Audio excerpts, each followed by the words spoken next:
उत्तराखंड के लोक गायक गढ़ रत्न नरेंद्र सिंह नेगी ने मसूरी में किया गाने का शूट। अंकिता भंडारी हत्याकांड और भर्ती घोटालों पर जताई चिंता। उत्तराखंड लोक गायक गढ़ रत्न नरेंद्र सिंह नेगी मसूरी में अपने गाने की शूटिंग के लिए पहुंचे। मसूरी के कंपनी गार्डन में अपने एक गीत की शूटिंग करी। इस दौरान पत्रकारों से वार्ता करते हुए नरेंद्र सिंह नेगी ने कहा कि मसूरी काफी खूबसूरत क्षेत्र है और उनका एक गाना जो फूलों पर आधारित है उसको शूट करने के लिए मसूरी की कंपनी गार्डन में वो लोग आए हैं। उन्होंने बताया कि अब कैसेट का जमाना खत्म हो चुका है, जिसमें 8 गाने एक साथ हुआ करते थे। अब एक एक गाना ही YouTube में अपलोड किया जा रहा है। उन्होंने ये भी कहा कि नए जमाने में नए तरीके से लोग देखना पसंद करते हैं और आज के नौजवान पीढ़ी भी इस दिशा में ये काम कर रही है। नरेंद्र नेगी ने ये भी कहा कि बुजुर्ग हो चुके हैं वो, और ऐसे में पूर्व की तरह वो गाने तो नहीं गा पा रहे हैं, लेकिन 2-3 महीने में एक गाना वो जरूर अपने प्रशंसकों के लिए रिलीज करते हैं। ये मेरा एक गाना है, एक नया गाना है। उसमें मुझे कुछ फूलों के शॉट चाहिए थे और थोड़ा सीज़न ये फूलों का अभी है नहीं, लेकिन यहाँ पे काफ़ी कुछ है हमारे लिए, तो हम चाह रहे थे इसको एक्सपोज करें। ये जो यहाँ पर आजकल सिंगल गाने चलते हैं यूट्यूब में, अब वो कैसेट का फॉर्मेट तो बंद हो गया, वो ज़माना चला गया जब 8-8 गाने कैसेटों में होते थे। तो अब सिंगल गाने हैं, तो अब सभी बच्चे, नए बच्चे भी यही कर रहे हैं, तो वही एक गाना है मेरा फूलों पर। उन्होंने उत्तराखंड में भर्ती घोटाले को लेकर भी चिंता व्यक्त की। उन्होंने कहा कि उत्तराखंड सरकार को प्रदेश के बच्चों के भविष्य के बारे में सोचना चाहिए। परिवारवाद को पूर्ण रूप से समाप्त किया जाना चाहिए।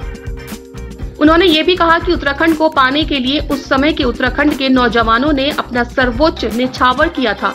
उनके माँ बाप ने आंदोलन में भाग लिया और यही कारण था कि हम अलग से उत्तराखंड का निर्माण कर पाए, लेकिन उत्तराखंड निर्माण का सपना आज तक पूरा नहीं हो पाया। उन्होंने ये भी कहा कि उत्तराखंड का आंदोलन उत्तराखंड के लोगों ने किया था, न कि बाहरी राज्यों के लोगों ने। ऐसे में उत्तराखंड के ही लोगों को प्राथमिकता मिलनी ही चाहिए। उन्होंने कहा कि वर्तमान में उत्तराखंड के शीर्ष नेतृत्व में बैठे लोगों की संवेदनाएं मर चुकी हैं, वो पूरी तरह से संवेदनहीन हो चुके हैं। भर्ती घोटाले को लेकर उनके द्वारा लोकतंत्र गीत रिलीज किया था, जिसमें उन्होंने राजनेताओं पर तंज कसते हुए कहा कि राजनेता और घोटालेबाज तो राजा बन गए और प्रजातंत्र प्रजा ही बन के रह गई। उन्होंने कहा कि उत्तराखंड बनने के बाद आज तक कुछ नहीं हुआ, ये कहना गलत है। उन्होंने कहा कि उत्तराखंड में सड़कों के जाल बिछाए जा चुके हैं, रेलवे लाइन डाली जा रही है, लेकिन पहाड़ों के विकास के लिए अभी बहुत कुछ किया जाना बाकी है, जिससे कि पहाड़ से पलायन को रोका जा सके और पहाड़ में ही पहाड़ के लोगों को रोजगार उपलब्ध कराया जा सके।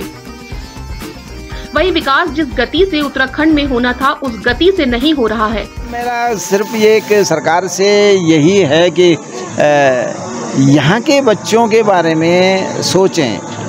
उत्तराखंड के जो बच्चे हैं, जो यहाँ का नौजवान है, उसके लिए सोचें, उसके भविष्य के बारे में सोचें। और इस समय तो ये परिवारवाद भी चला है, उससे बड़ी तकलीफ़ हुई। और हम लोग क्या कर सकते हैं अब, लेकिन ये हमारा व्यक्तिगत यही रहता है कि भाई इन बच्चों ने, जिन्होंने उत्तराखंड आंदोलन चलाया, इतना विशाल आंदोलन चला, इनके माँ बापों ने उस आंदोलन में भाग लिया अपने बच्चों के लिए, अपने फ्यूचर, इन बच्चों के फ्यूचर के लिए, ये ध्यान रखना चाहिए।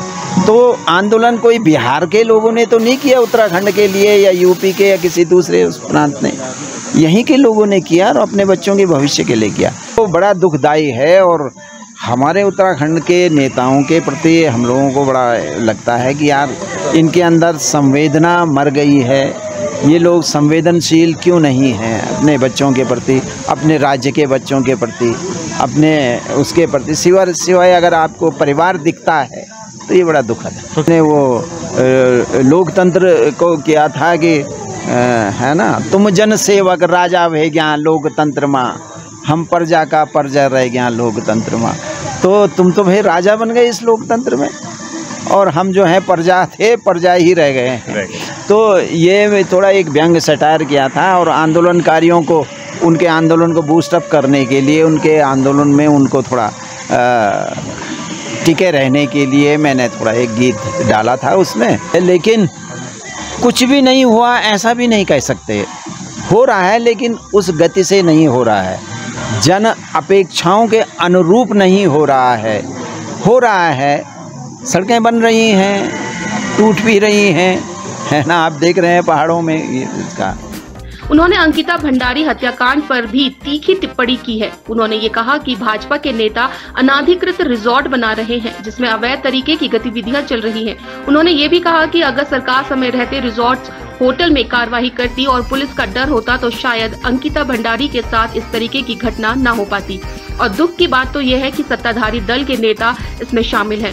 उन्होंने ये भी कहा कि कांग्रेस का प्रदेश से सफाया इन्हीं कारणों और परिवारवाद की वजह से ही हुआ था, और ये भाजपा भी सोच ले कि इन सब घटनाओं पर रोक नहीं लगी तो उनका भी प्रदेश से सफाया होना लगभग तय है। आवाज इंडिया के लिए मसूरी से सुनील सोनकर की रिपोर्ट। उत्तराखंड की हर छोटी बड़ी खबर के लिए चैनल को सब्सक्राइब करें और बेल आइकन दबाना ना भूलें।